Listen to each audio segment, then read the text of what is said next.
世界のベストセラー比較。欧米、中国、イスラム、日本。欧米は聖書がダントツです。中国は孟子石語録です文化大革命時に全国民に配られました。イスラム圏はコーランで聖書と同じ位置づけです。そして日本はワンピースです。結論はどの国でもファンタジーが一番よく売れるということです。発行部数はかなりの差があります。聖書欧米など推定50億から60億部以上、歴史が長く世界で最も翻訳配布されている不動の1位です。孟子石語録中国推定8億から9億部以上、1960年代の文化大革命期に中国国内でほぼ全国民に配布形態が義務化されたため、短期間で爆発的に増えました。コーランイスラム圏推定8億部以上、イスラム圏の人口増に伴い現在も部数が伸び続けています。ワンピース日本4億部以上、全世界累計では5億部以上で、もちろん漫画史上最高記録です。聖書世界一売れている本、聖書について解説します。まずは市場規模です。デジタル版のアプリやソフトの市場は2026年現在で約14億ドル、日本円で約2200億円に達しています。紙の聖書も根強い人気があり、イギリスでは2025年に過去最高の売り上げを記録しました。次に税金の話です。聖書を販売して利益が出た場合、日本の宗教法人であっても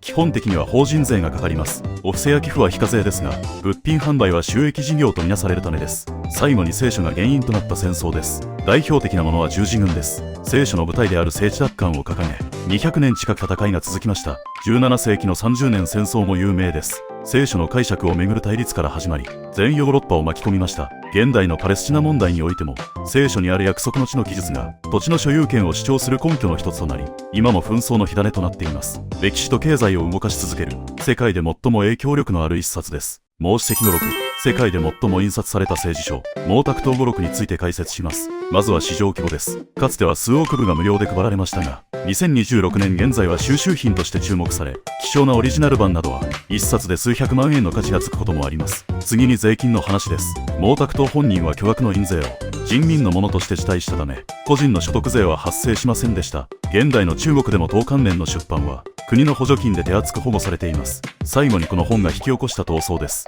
国内では文化大革命の象徴となり、紅衛兵たちが五六を手に棒とか全土で激しい内戦状態を招きました。さらにその革命理論は海を越え、アジアや南米のゲリラ組織に影響を与え、世界各地で多くの内戦や紛争の理論的支柱となってしまいました。一冊の本が国家を解体し、世界の勢力図を塗り替えた実例です。コーランイスラム圏の聖典コーランについて解説します。まずは市場規模です。デジタルアプリの普及が加速しており、2026年の関連市場は世界で約6億ドルに達しています。紙の聖典も贈答用として需要が高く、豪華な装丁のものは高値で取引されることもあります。次に税金の話です。イスラム法にはザカートと呼ばれる宗教的な寄捨の制度があります。これは純資産の 2.5%、貧しい人々のために寄付する義務で、所得税とは別に運用されています。コーランの教えに基づいたこの制度はイスラム経済の根幹を支えています。最後にコーランに関連した戦争です。7世紀以降のイスラム勢力の拡大はコーランの教えを広める大征服となり、中東から欧州まで半島を広げました。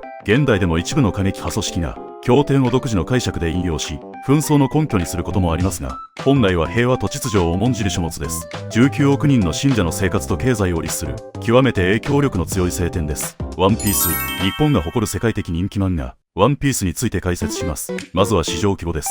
2026年現在の全世界累計発行部数は5億1000万部を突破しました。関連するアニメやゲーム、グッズを含めた総売上は2兆円を超える巨大市場となっています。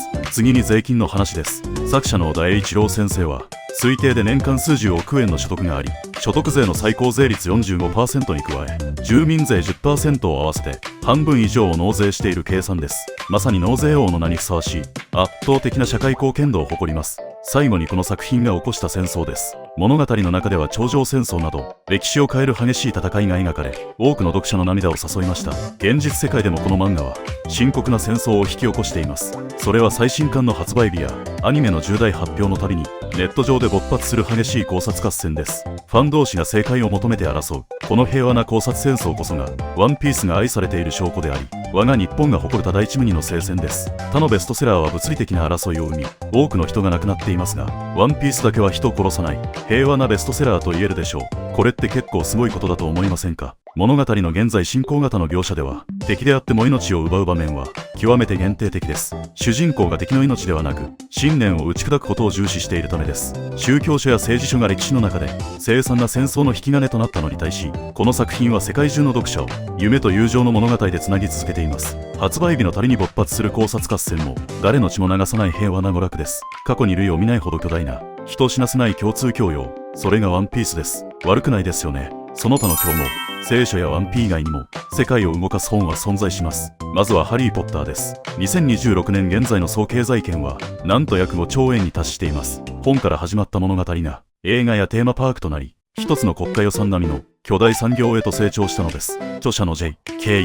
ローリング氏は2026年現在で年間約95億円もの所得税をイギリスに納めています。これはイギリス国内でもトップ50に入る高額納税者です。1300人以上の看護師さんの給料が賄えるほどの巨額です。過去には日本版の翻訳者が約36億円の申告漏れを指摘された事件もありました。母体が大きいと税金も巨額です。次に星の王子様です。世界の100以上の言語に翻訳され、最も多くの言語に翻訳された書物です。発行部数は2億部を突破。著作権が切れた今ものキャラクタービジネスとして世界中で愛され稼ぎ続けています。この作品は著作権の消滅にまつわる特殊な税務法務の事例として有名です。著者が戦没者だったため、フランスでは例外的に長く著作権による利益が守られ、国に多額の税収をもたらしました。現在は商標権ビジネスとして形を変えてお金を動かしています。最後にドン・キホーテです。400年以上前に書かれたこの本は累計5億部とも言われ、近代文学の基礎となりました。この物語がなければ今のエンタメ市場の多くは